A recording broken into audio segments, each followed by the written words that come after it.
Tay,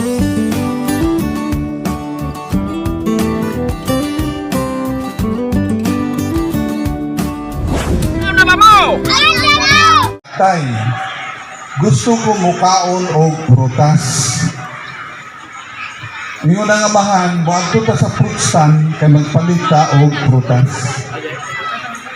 Ngayon ang anak, kinilang ako atay, usa kadakong bayabas, gunitan sa tuong kamot. Ug usa kadakong bayabas, gunitan sa tuong kamot. Ngayon siya, igo na ning duha ka bayabas tayo.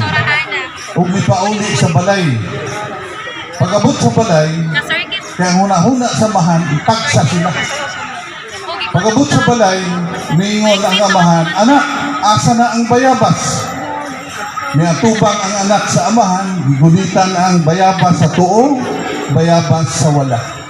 Ug iyang giingkipan ang bayabas sa tuo, giusap o gitulon, giingkipan pud ang bayabas sa wala, iyang giusap o niya gitulon. Mingon ang amahan sa iyang kaugalingon, kinsa man Sunday school teacher nga nagsutudlo nila akong anak na magbinalo. Pagkataod-taod mingon ang anak, tay, sa duha ka bayabas nga akong giingkiban, kiding dapit sa tuo ang pinakatamis, imuhan ni tay. Ang akong pangutana, tamis pa ba ang imong bayabas o pag-alagad sa Ginoo? Amen. Karong adlaw mao ang atong araw ng Metro Davao District. Ang tiba mapinadayonon. Mupadayon pagkagalagad sa Ginoo nga gimuntar naman ang mga dagkong arma sa Ilocos. Gahapon, the other day, gikan ko sa Tamayong, gikan sa among balay paingon sa Wangan, napulo ka chikpon. Iyong kong Ginoo, karon pa, si Tinta na ko katuig nagpuyo sa Tumayong, karon pa ko nakaagig, napulo ka chikpon, gikan sa among balay, hangtod sa Wangan. Naunsa naman yung kalibutan ng Ginoo, nagtarong manda ning nagpuyo diring lugar. But anyway, ang atong teksto nining takda sa kabuntagon makita sa Mateo 6:9. Gihangyon ako ang tanan nga nakadungog ug ani karon nga magatindog samtang akong i-recite o basahon ang Mateo 6:9 ug magpabiling kita sa pagtindog. Nagaingon ang pulong sa Ginoo, Our Father, which art in heaven, hallowed be your name. Pwede na ito dunganon sa pag-recite, go. Our Father, which art in heaven, hallowed be your name. Magapabilin kita sa pagtindog mga kaigsuunan.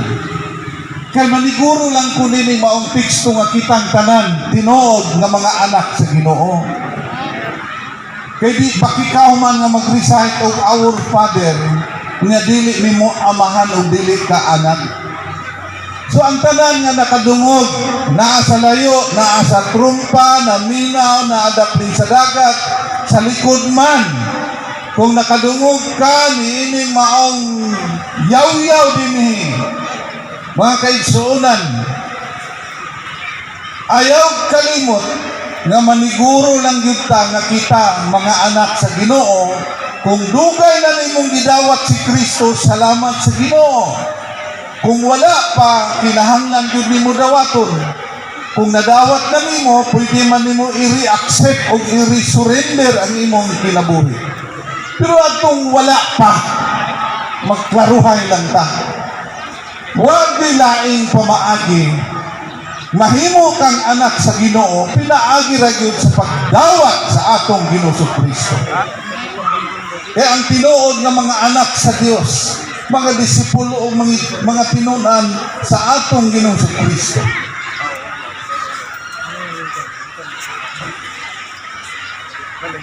Atong susihon ang atong harong o kahintang atubangan sa atong Ginoong Kristo. Ang tanan nga nakadungog karon, kung asa man ka tindog gikan sa asa ka nga boat o payag-payag, dapling sa dagat samtang nagtan-aw sa imong gibantayan nga nangaligo, mag-ubang kita karong adlaw. Ang akong pangutana mao kini, mituo ka ba nga si Jesucristo tinuod nga Dios ug manluluwas? Amen. Amen. Amen. Imo ba siyang dawaton karon nga imong Ginoo ug manluluwas sa imong kinabuhi? Amen. Amen. Kuskuni mo kini na mangyawa. Amen. Amen. Palihog itapion ang imong tuong kamot sa imong dughan ug sunod kanako nining maong pag-ampo. Alang ni atong Nanay Kristo, we accept and we surrender your life. Pero katong wala pa, mga kaigsuonan, hinaot nga sa kinesing-kasing, kining paglitok sa mga pulong, tinud-on ni mo kini. Ginoong Jesucristo, sunod. Ginoong Jesucristo. Nagatuo ako kanimo nga Dios ug manluluwas. Nagatuo ko nimo nga Dios ug manluluwas. Pasayloa ako sa akong mga sala ug kasaypanan. Pasayloa ako sa akong mga sala ug kasaypanan. Ako ikaw karon nga dawaton. Ako ikaw karong dawaton. Ngon nga Dios ug manluluwas. Ako nga Dios Sa akong tibuok nga kinabuhi. sa akong tibuok nga kinabuhi. Tabangi ako pinaagi sa imong balaang Espiritu Santo. Tabangi ako Nga pinag mualagad ug musunod kanimo lamang. alagad kanimo. Mao kini ang akong pag-ampo Mao kini ko sa gamhanan nga ngalan ni Hesus. sa gamhanan nga Amen. Kung tininuod ang imong pag-ampo, dunay himuon ang Ginoo sa imong kinabuhi, sa imong pamilya, o sa imuhang palibot o sa imuhang kabanay. Magaling kong kitang tanan palihog. Adunay 5 ka mga pulong nga gilitok ni Jesus na ining maong pag-ampo. Iyon niya, Our Father, which art in heaven, hallowed be your name. Hallowed be your name. Una, our. Iyon ang pag-ampo, our. Nato o namo. Kining pulo nga our, usa kini ka eksklusibong kalambigitan nato sa atong Dios.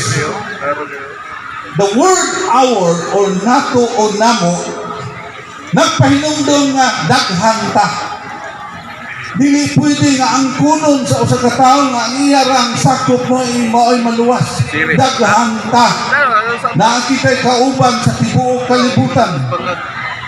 Daghan ang mga anak sa Dios. Wala mag-ingon nga ihadok kita sa Ginoo o ka-fraternity kita o kabaro kita sa Ginoo. Our simply means we are His children. Sakop kitang tanan. We are included and insider. In other words, kauban ta, mga anak kita, kay na kita'y amahan. Our Father. Dili kayo kamuangkon na apil ka o anak ka sa Ginoo o kauban ka kung wala pa nimo gidawat si Jesucristo. Mao bitaw hinungdan nga gisugdan nato sa pagdawat kay Kristo sa atong kinabuhi nga ginasingkasing gayon nga siya ang manluluwas. Ang pulo nga nato or our alang kini ni atong who responded to the divine call, to the divine invitation, those who acknowledge the sacred offer, ang tanyag, the sacred summon, who submitted to the will of our Lord Jesus Christ. Ang pulo nga nato or our are for the elect, for the chosen, for those wholeheartedly decided to follow Jesus Christ. Ang pulong our are for those who surrender their lives, are for those who belong to the kingdom of God, because Jesus Christ is our King of kings and Lord of lords. The word our or nato are for those who live in the image and likeness of our Lord Jesus Christ. That we are sons and daughters of our Lord Jesus Christ. That we are heirs, recipients, and successors. Manununod, iridiro o pag-iya kita sa langit nun o eternal na posisyon sa Amahan. That we belong to Him and owned by Him, secured and safe in the hollow of the hand of our Father. Ikaduha nga pulong, the Father. Our Father, Amahan. Gitawag na ko kini ko sa katungod sa Amahan o the paternal rule of God sa atong kinabuhi. The fatherhood of God to us is the foundation and pinnacle of this father and children relationship. Musugot kag sarili, ug dili nimo amahan si Kristo, ang imong amahan yawa. Duhara may amahan in nature. Kung imong gidawat si Kristo, ang imong amahan mao ang Dios si Kristo. Kung wa nimo gidawat, klaro gyud kayo kay wa may neutral kining pagtuo. Either Kristo o yawa. Because everything and the whole thing comes and belong to God alone. Our Father sustain us by His Word, by His abiding presence through the Holy Spirit. Ang gamhanan nga amahan, God is claiming on us. The Father God asserts on us. Kung nakakas kalistanan, He assert, ako ning anak.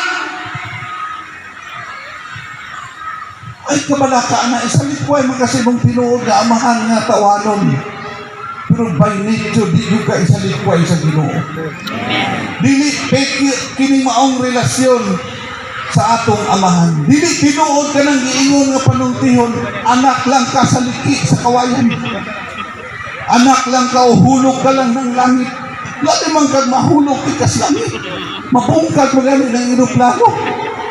Kutsa ka hitsura sa imong naong kung mahulog ka kiyas langit.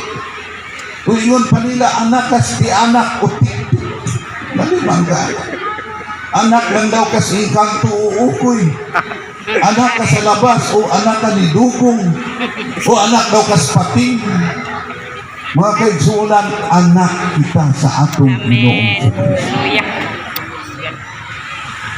Ikatulo, in heaven, langit, naay anak, mga anak, naay amahan, naapoy lugar, kaang tatay, naay lugar. Naay puloy ana, naay giandam. Heaven is eternal, wonderful, divine, holy, and magnificent abode of the Father. Heavens are created by God.